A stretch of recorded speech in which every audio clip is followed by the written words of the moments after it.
আসসালামু আলাইকুম সুপ্রিয় দর্শক, আপনারা দেশ কিংবা দেশের বাইরে থেকে যে যেখান থেকে আমাদের সাথে যুক্ত রয়েছেন আপনাদের সবাইকে অসংখ্য ধন্যবাদ।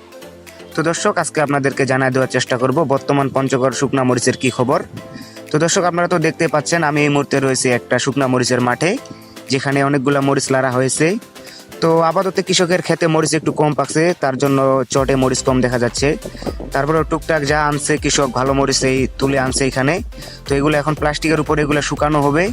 তো দর্শক, আপনারা তো দেখতে পাচ্ছেন কি সুন্দর করে লাড়ে দিছে। দর্শক, আপনারা হয়তো বা বলতে পারেন যে মাটি থাকতে প্লাস্টিকে কেন মরিচগুলা দিল। তো আসলে প্লাস্টিকে দেওয়ার মূল কারণ হচ্ছে প্লাস্টিকে মরিচটা শুকাইতে দিলে 3 থেকে 4 দিনের মধ্যে একবারে ঝনঝনা শুকনা থাকে, আর এবং কি মাটিতে দিলে মরিচটা একটু কম শুকায় আর মরিচটা ড্যাম থাকে, এবং কি মরিচটাতে অনেক ধুলাবালু লাগে, মরিচের কালারটা নষ্ট হয়ে যায়। আর প্লাস্টিকে থাকলে এই মরিচটার কালারটা একবারে টকটকা লাল থাকে। বর্তমান যে কালারটা দেখতে পাচ্ছেন এই যে আপনারা, একবারে টকটকা লাল, এবং কি শুকানোর পর এর কালারের একবারে রং আরো বাড়ে যায়, একবারে কালারফুল, একবারে পিওর ঝনঝনা শুকনা মরিচ হয়ে যায়। তো দর্শক, আপনারা তো দেখতে পাচ্ছেন পঞ্চগড় জেলার মরিচ কিভাবে শুকানো হয়।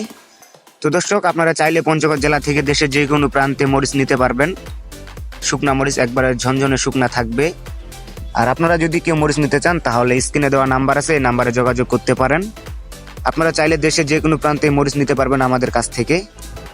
কুরিয়া কিংবা কন্ডিশনের মাধ্যমে আপনারা যে কোনো ব্যবস্থা আমাদের কাছ থেকে মরিচ নিতে পারবেন। তো চাইলে অবশ্যই স্ক্রিনে দেওয়া নাম্বারে যোগাযোগ করবেন আমাদের সাথে। তো ততক্ষণ ভালো থাকবেন, সুস্থ থাকবেন, দেখা হচ্ছে নতুন কোনো ভিডিওতে। আল্লাহ হাফেজ।